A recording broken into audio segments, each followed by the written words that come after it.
Interlock education সেন্টারের পক্ষ থেকে সবাইকে স্বাগতম। আজকে আমরা টেক কেয়ার অফ এবং কেয়ার ফরের ভিতরে পার্থক্য বোঝার চেষ্টা করব। তো টেক কেয়ার অফ বলতে বোঝায় যে দায়িত্ব বা ভার নেওয়া, অর্থাৎ কোনো কিছুর দায়িত্ব বা ভার নেওয়া যদি কথাটা হয় সেক্ষেত্রে take care of.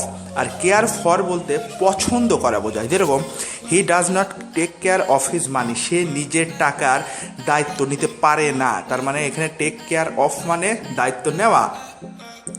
I don't care for the book, এর মানে কি আমি এই বইটি পছন্দ করি না, তার মানে কেয়ার ফর মানে পছন্দ করা। এবার ফাইন্ড এবং ফাউন্ডের ভিতরে পার্থক্য। ফাইন্ড বলতে হারানো জিনিস ফিরে পাওয়ার, ফাইন্ড বলতে বোঝায় প্রতিষ্ঠা বা স্থাপন করা। ফাইন্ড মানে কি হারানো জিনিস ফিরে পাওয়া, যেরকম he tried to find his lost book, তার মানে সে তার হারানো বই ফিরে পাওয়ার চেষ্টা করছে। He founded the school 20 years ago, তার মানে সে এই বিদ্যালয়টি 20 বছর আগে প্রতিষ্ঠা করেছিল। সুতরাং ফাউন্ড মানে প্রতিষ্ঠা করা, ফাইন্ড মানে হারানো জিনিস খুঁজে পাওয়া। ধন্যবাদ সবাইকে।